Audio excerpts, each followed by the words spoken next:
Hola a todos, a continuación relataré el cuento de El anciano y el estudiante. Había una vez un anciano que era muy sabio, tan sabio que se decía que la misma sabiduría se le reflejaba en la cara. Este sabio decide emprender un viaje en barco, en el viaje en el que también hay un joven estudiante el cual era muy arrogante y muy engreído, lo cual se nota cuando él entra de esa manera al barco. Por su parte, el anciano sabio decide sentarse en la proa del barco, puesto que así él podía observar los paisajes, podía observar cómo trabajaban los marineros, perdón, y podía observar un sinfín de cosas que a él le importaban.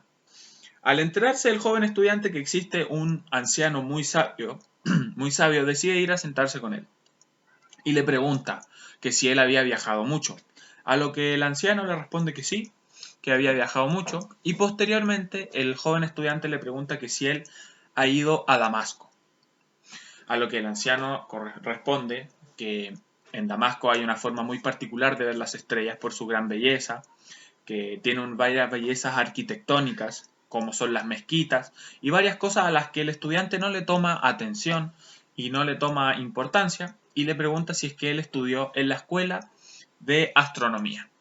A lo que, realizando una negación, el anciano le dice que no, y el estudiante, con serios gestos de desesperación, tomándose la cabeza, moviendo los brazos, le dice que se ha perdido la mitad de su vida.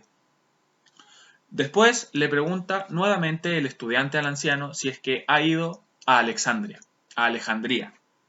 En Alejandría, el anciano le responde que hay varias bellezas arquitectónicas, como su puerto, su faro y varias cosas que se desprenden de esa ciudad, como la forma, el ambiente que se vive en las calles, los olores de esa ciudad y varias cosas a las que nuevamente el estudiante no le toma importancia y le pregunta si estudió en la biblioteca de Alejandría. A lo que nuevamente, realizando esta acción con los hombros, el anciano le dice que no. A lo que nuevamente el estudiante, con gestos de desesperación, le dice que se ha perdido la mitad de su vida. Después de esto, el anciano se percata que por la popa del barco estaba entrando agua a través de las tablas, a lo que le pregunta al estudiante que si él ha estudiado mucho. El estudiante le dice que sí, que ha estudiado mucho, le dice los lugares donde estudió, las materias que estudió, y le pregunta que si ha estudiado natación. El anciano le pregunta al estudiante si ha estudiado la natación. El estudiante, de forma muy alzada, le dice, leyendo todo lo que él ha estudiado y los lugares, le dice que no ha estudiado natación.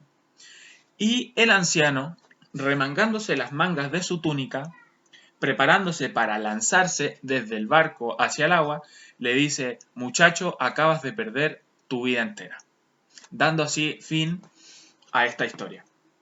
La moraleja que me deja a mí personalmente es el valor de la humildad.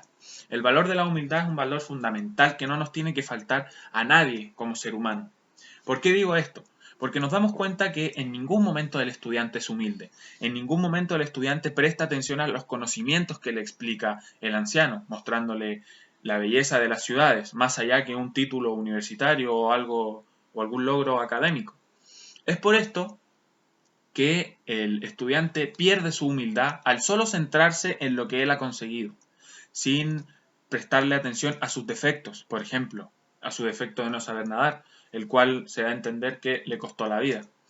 Es por esto que nunca prestó atención a lo que sabía el anciano, puesto que el anciano se lo explicó de buena gente, así súper gentilmente, amablemente, y lo único que preguntaba el estudiante era dónde había estudiado o qué cosa había estudiado.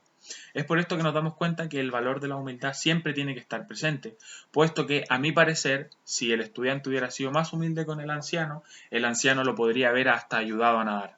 Pero como vio que no tenía esos valores necesarios para ser un buen ser humano, decide lanzarse individualmente sin ayudar al estudiante. Espero que les haya gustado y comprendan mi visión de que la humildad es un valor fundamental. Muchas gracias.